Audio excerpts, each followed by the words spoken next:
Hey, deserving listeners, sister wives, let's watch. Okay, so we can unravel this farther because it's true that I wasn't attracted to you when we got married. I felt pressured into the marriage. I did not know better at the time. So this is the first episode of season 17, and since there's COVID, they are filming a lot of the scenes by themselves, setting up a camera and filming themselves, and there's that. And we're about halfway through this episode, and Cody and Christine have been talking, which I commend them for. I often will talk about how during a breakup there might be, and there usually is, a need to have a number of conversations.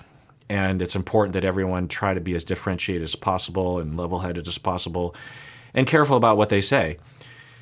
And what he just said, I'm trying to think why he would want to say that other than to hurt her. Unless he has a bigger point here of, I'm sorry that I wasn't a good husband to you, and this is, but still, I wouldn't word it like that. He just said, I was never attracted to you. I'm trying to figure out any positive reason why you would disclose that at this point. Plus, it's quite possible that that's not even true. I mean, he could be lying, but it also, if I were him and I thought that was true, unless I really knew it was true, I would say to myself, well, who knows? I mean, I'm hurt right now. It's hard for me to remember the good times. So I feel like I wasn't ever attracted to her, but who knows, right? Maybe I was more so in the past, or I'm framing it a certain way, or I can't admit it to myself that, at the very least that. But also, what is the benefit of disclosing that to her right now? What's the point? So again, if it was like, I'm sorry that I wasn't a good husband, and as a part of that, this isn't an excuse, but I felt kind of railroaded into the marriage, not by you, but by myself, by my dad, by the religion, I don't know. And I should have known more, or I wish I was in therapy back then. And I'm really, really sorry that I did that to you. I should have, looking back, we had a lot of good times, you and me, and we have our kids, which is great, but I just kind of wish but even then, I'm trying to figure out if that ever would be helpful to say. You might say it to your therapist, you might say it to your diary, you might say it to your best friend. I don't know if it's helpful to say it to her. So did he marry me out of an obligation? Our church doesn't have the whole arranged marriages, but it sounds to me that he felt like he had to marry me. That's so sad. When we find a good place in that marriage, I felt like it was destiny. It was great for years. So why is it so easy to get rid of it? So, she is, and he, I don't know what point this conversation was, but he said something more constructive, I think, of, it was good, and she says, yeah, it was great for a lot of years. Those are good things to say, because one of the negative narratives that can emerge after a breakup is, he or she or they just never loved me. It was a lie from the very beginning. And there's a lot of destruction to that. It's possible that that is true, but it almost never is true. It's very destructive because you think, wait, so I was being tricked for all those years? Also, I'm terrible at detecting whether or not someone loves me or not. How will I ever know in the future if someone actually loves me? Because it certainly looked like they said they loved me. So it's very destructive to walk away from a relationship with the narrative that they never loved me, especially when it's not true, because it usually is not true. They loved you for a time intensely, and then at some point it started to take a downturn. And often, as it's taking a downturn, the person who was falling out of love doesn't want to fall out of love, and it's happening, and they're denying it because they don't want to acknowledge it because it's painful to think about and scary. And then once it starts to look like maybe I'm not in love with this person, they don't want to pull the plug just yet. Maybe it's just temporary. Maybe they can work on it. They don't want to tell their spouse that they're not in love with them anymore because it's so hurtful. And plus, they're not even really quite sure themselves. So it can often happen where the person who fell out of love will say, I haven't been in this relationship for quite some time. And that can feel like a betrayal, but that lacks understanding of how these things work. If at the very first moment that we have a downturn in love, we immediately turn to our spouse and say, like, I'm not in love with you. Like there are versions of relationships where that can work. Radical honesty, I suppose, it'd be fine. But most relationships, that's too much. So there's various different versions. But anyway, so it was good that they said that. And then he says, well, then how did you throw this all away? Okay. So what I would ask Cody is, you both kind of threw it away. Arguably, you threw it away before she threw it away, which is fine if you fell out of love. So in this conversation, the tone of it is that if you didn't know the history, the way that it looks, if you just dropped in and started watching season 17 of Sister Wives or whatever, it looks like she just dumped him, and he's bewildered by it, right? But the truth is, based on the edit and what everyone is saying, is that he emotionally left her, at the very least at the beginning of COVID, maybe even before that to some extent. I'm guessing that their relationship was salvageable before COVID, but then after even just a couple months, because they're used to seeing each other all the time, and all the sister wives. So to go from that, and then also going to Arizona and living in various different houses across town, I think that was also a wedge and a mistake. So anyway, so I think that so he's saying, I don't understand why. So the way it looks is that his narrative that he's putting out there is that she confusingly just discarded him. But that's not the way it looked, right, from the edit. So I can't tell it. There's a number of different possibilities. One possibility is that his heart wasn't in it, and he wasn't conscious of that, and he pushed her away, and then she decided to put the final nail in the coffin and leave him. And he's not conscious of the fact that he was the one who fell out of love a long time ago, and he was pushing her away. That's one option. That would be the most redeeming option for him, I think. Another option is that he knows he was pushing her away a long time ago and is acting like he's being dumped because he's trying to form the narrative for the show, or he's trying to form the narrative in the relationship so he doesn't look bad. That happens. Even the best of us will do that in a breakup. Going through a breakup is the craziest time that anyone will ever go through. So there's that. There's another possibility that he hadn't fallen out of love with her and was so wrapped up in the COVID precautions that he just solely focused on that. And that'll happen. More often when I'm in this mode of thinking, I see it with parents who have kids that, maybe they're smoking pot at school, or they're flunking half their classes, or they're skipping school or something. And the parents will sacrifice everything. They'll sacrifice the bond with the child to get the kid to do better in school. And of course, you want your kid to do better in school. You don't want your kid to be smoking pot every day. Absolutely. But you do not want to sacrifice the bond and the love. That's like, why do you care about your kid and their grades? Presumably because you love the kid and you want them to have a future, right? So if there's no love or bond between you and the kid, then why do you even care what they're doing at school? So you want to have mostly love and bonding and goodness and happiness and togetherness, And that gives you the foundation to be able to talk about grades and conflictual things. But often, by the time parents will call me, the relationship has been suffering for 2 or 3 years. And by that point, the kid has lost any reason to comply.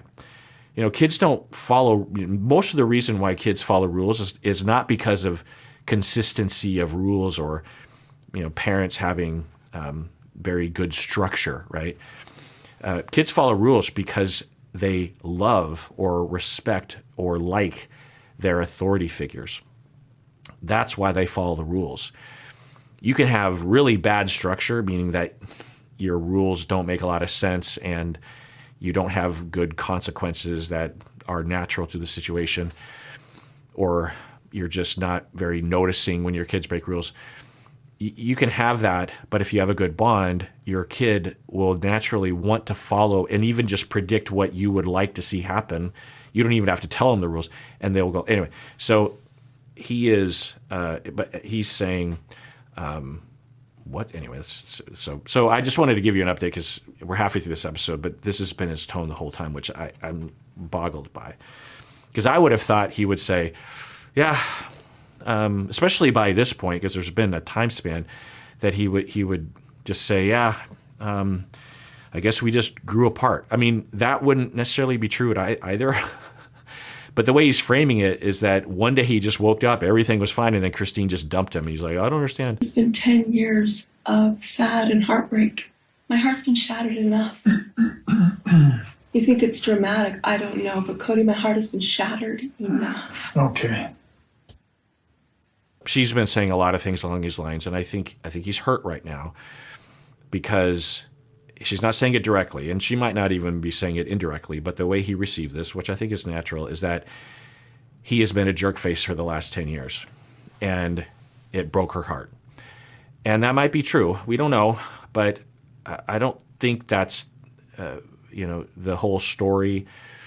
And if I were a little birdie on her shoulder, I would say, try to word this differently. And she's actually been doing pretty well. She's been very differentiated through this conversation. And she's not, a lot of other people in this situation in her shoes would just directly accuse him or say, get out of my house, you jerk face or whatever. But, she's handling it pretty well. I think because, well, anyway, so another way to word this is, because she's like, how can you just throw it all away? She could say, well, we had a really great relationship for a long time, and we raised great kids, and we had a lot of good times. We had our ups and downs, but we always had each other, and I felt bonded and good, and I felt like I enjoyed our marriage and our family. But I don't know, maybe about 10 years ago, it just started to feel less together and close. I don't know why. Maybe it was Robin. Certainly, it's not Robin's fault or your fault, but maybe just that extra wife kind of made it feel more distant. I don't know. And then it just, grew and grew, that distance. And at a certain point, it just didn't feel like we were really married anymore. And so I decided to end it. Something like that, I think, would be less hurtful to him. She can say what she wants to say, but because the version that I just said, given it the very little that I know about this family, it feels like a viable narrative. But there's various different narratives. None of them are true. They're all just ways of conceptualizing and narrativizing it. Why would you want to hang on to this? I think it's just irresponsible at the point we are with our kids at the point they are. Here's the thing. I think we should be trying to work towards reconciliation for the sake of our kids. And then I think it's bad timing. I'm just dumbfounded. I'm grabbing at straws, though. And I'm dumbfounded by you being dumbfounded. I don't understand what you didn't seem to care about your kid. So what was going on with the kids? Do we believe that he doesn't care or love the kids? I think he just took everything so personally around the COVID precautions, and it just grew and grew, and he just got more and more angry. So there's something something's behind the anger and the rejection, because I don't know if I'd explored it. I strongly assume, or I would put a lot of money that he does love his kids. The wives will say, if anything, he loves his kids. Maybe he doesn't, he has a harder time loving the older kids. Sometimes that'll happen. It's sometimes that parents will really, really love kids until they turn 13 and then they're done. That happens. Could be that, but he still has kids that are younger than 13. So, in other households other than with Robin, I was going to say his own, but which I suppose is logistically true. Anyway, so but he's dumbfounded, and he wants to work it out for the kids' sake. Well, where was this effort before? Plus, you're just saying that, so we'll see what he does. Maybe after this, he'll work really hard to get Christine back, and he'll show that he cares and that he loves. I don't think that's going to happen, because he's kind of said this before. It's like he's all talk and like, it's one thing to be all talk and just kind of action. He's all talk and no action.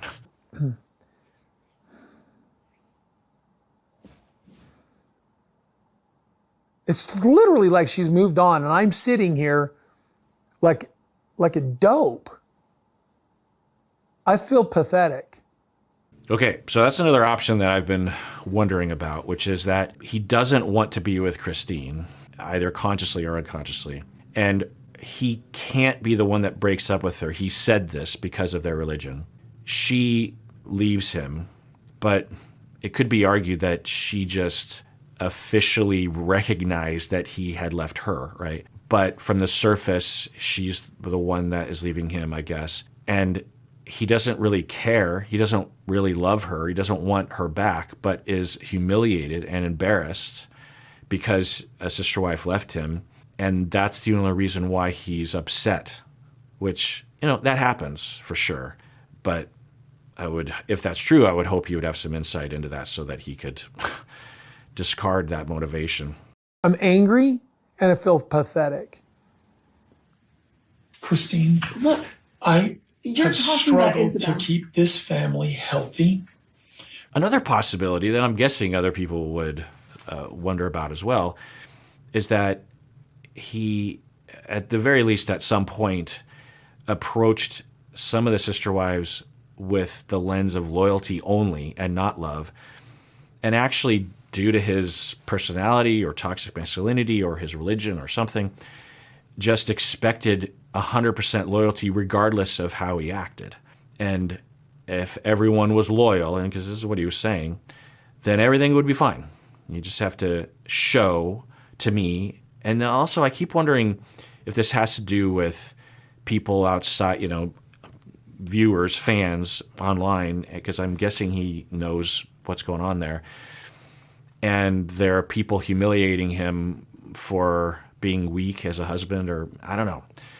But there's just like this sole focus on like loyalty and humiliation, which is, I have to say, I have to say that if you want a happy marriage, you're gonna have to put aside your desire for strict loyalty and lack of humiliation, because it's just going to happen. I mean, hopefully not tremendously, but there are moments of humility at the very least.